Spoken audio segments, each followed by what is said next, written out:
In all of our motorhomes, there are two electrical systems. There's a 12-volt system and there is a 120-volt system.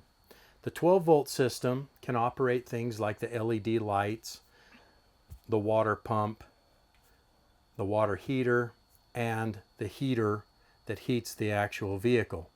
The 12-volt system does not operate things like the television, the microwave, the 120-volt outlets that you'll see throughout the coach, or the rooftop air conditioner.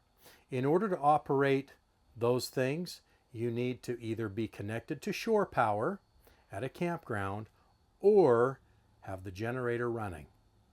Now, the way to start the generator is very simple, and I'm going to demonstrate that now.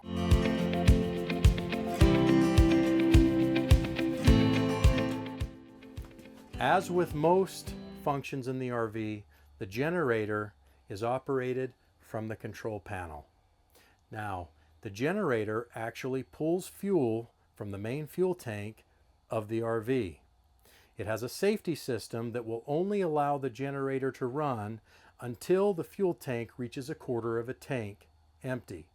Once it reaches that point, the generator will no longer start. This is a safety feature to keep you from getting stranded in the middle of nowhere because you ran your generator for too long. So in order to start the generator, you're going to come up here to the panel. You're going to see this switch that says start and stop/prime. In order to get fuel to the generator, you need to prime the carburetor. And you do this by pressing and holding this button down. You will hear a small fuel pump that's not going to come up on this video, but you'll hear it when you're standing here. And you're going to listen to it. It is pumping fuel from the engine along a long line into the generator's carburetor. You're going to hold this for between 15 to 30 seconds. Sometimes people will see this light up and say, oh, it's ready to start. That is not an indicator that the generator is ready to start. That is an indicator that the pump is pumping. Once you've held it for 15 to 30 seconds, you release and you press the start button. Once the generator is running, you should hear it run and you should see this light become solid. Once the generator is started, you will hear it and you will see this light light up and it'll stay solid. Now, the electrical system has not fully engaged yet. It takes a minute for the inverter to power on. You'll know it's powered on typically by either a flash in the lights or you will hear the microwave beep. Let's listen for that now. Okay, now that you've heard the microwave beep, you know that the 110 electrical system is functioning properly. Now, all of the outlets throughout the RV will be available to be used. The TV will be available to turn on, and the air conditioner will also run. A note about RV electrical systems: they are not built the same way as your house. You cannot plug high draw appliances at the same time into any of the outlets because you can cause damage to the electrical system. You can cause fuses to be blown, breakers to trip, and you can cause wires to melt. There are a whole bunch of videos online that discuss this if you'd like to find out more detail about the issues with RV electrical systems. But it's important to note that you should never run things like the air conditioner and the microwave at the same time, as you could blow a circuit, trip a breaker, or cause damage to either the generator or the RV's electrical system in general.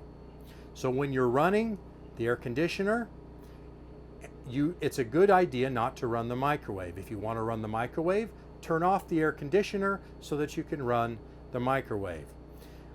High draw things like hair dryers can very easily blow the circuits. So if you're going to run a hair dryer, you need to make sure that you aren't running any other high draw appliances. Now that's the same whether you're running it off of the generator or you're hooked to shore power.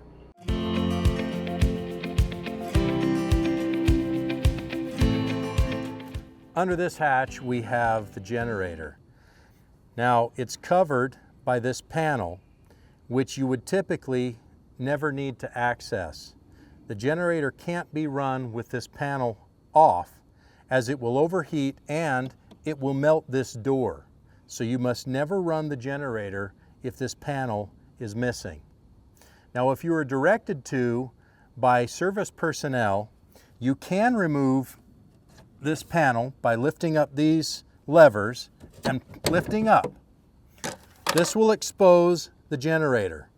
You have a starter button right here that is identical to the starter button that is inside the RV on the control panel. There is no difference between trying to start the RV right here or inside the RV, which is why we don't instruct you to start the RV from this position. If you are instructed by service personnel, there is a breaker switch located inside the generator down on the back side of this switch. It should be towards you in order to be engaged. If the breaker switch is away from you, switch it towards you. One thing to note about the generators, because of their placement underneath the RV, they tend to produce a tremendous amount of heat. That heat can sometimes cause them to overheat or vapor lock the fuel lines. When this happens, the generator will shut down and it will not start again until it has cooled off. When this happens, we do our best to try to remedy the solution, but not even our mechanics are able to fix them once they have overheated and vapor locked. So we will give you specific instructions when you arrive, but please be aware that this is a possibility, particularly when the temperature gets above 95 degrees.